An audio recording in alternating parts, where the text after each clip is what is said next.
ay magluluto tayo ng crispy fried tilapia with spicy sauce. Siyempre, ito ang ating ingredients. Of course, tilapia. At meron tayo dito lemon, ginger, meron tayo dito bawang, green onions,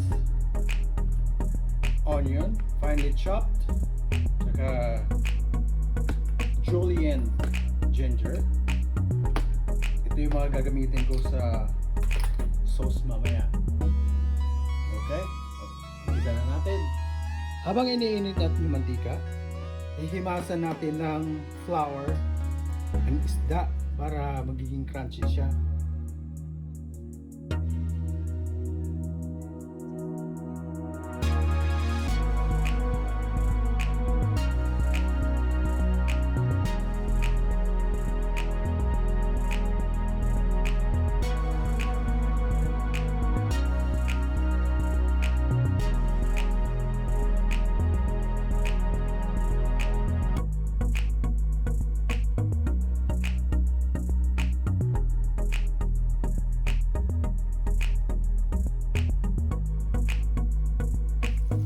Okay, tutubuhin na natin.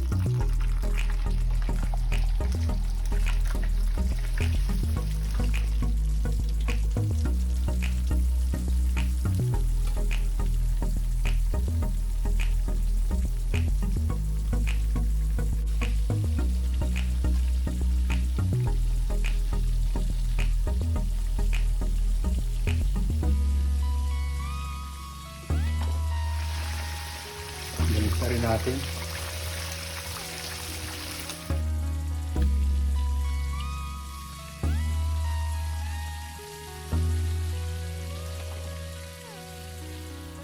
Ayan, hanguin ko na. Ano na. Ito na.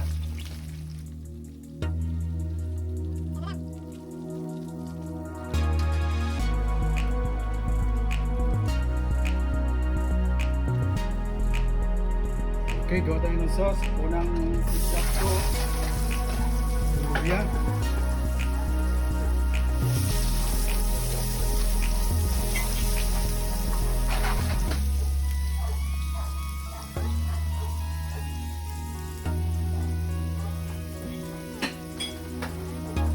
Tapos, bawang.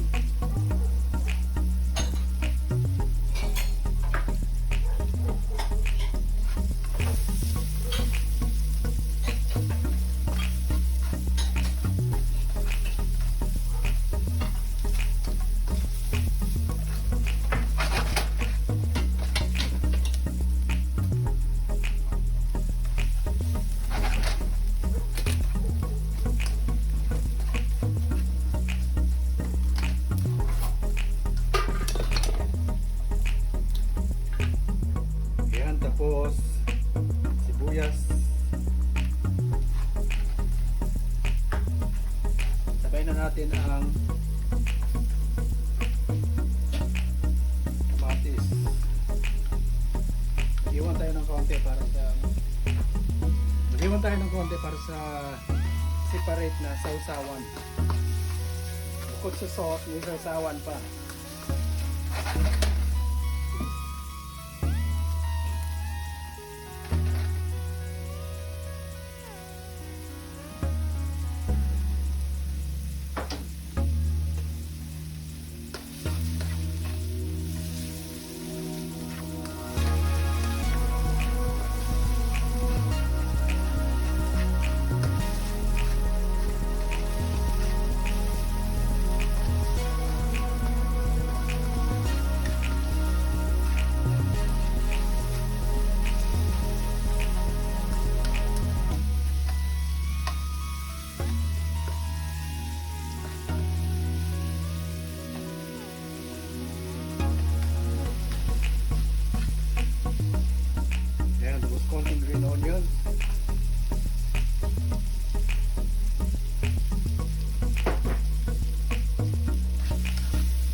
chili sauce.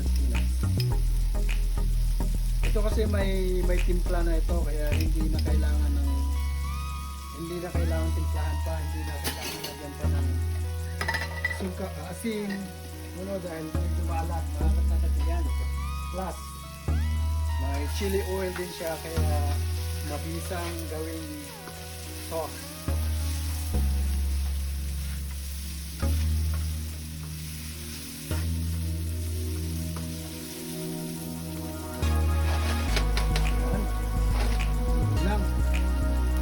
Okay, let's wait. Tapos lagyan natin ng kamatis.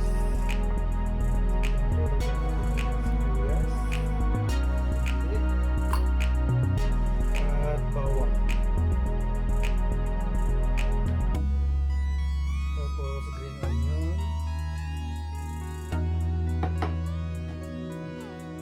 Okay, let's wait.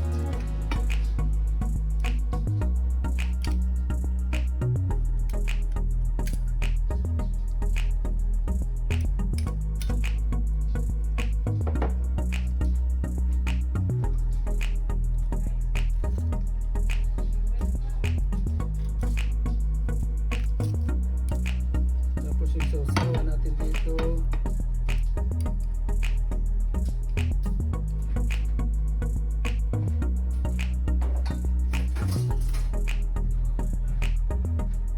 Siyempre po, dapat may kanin, kaya lagyan ko ng kanin. Yan.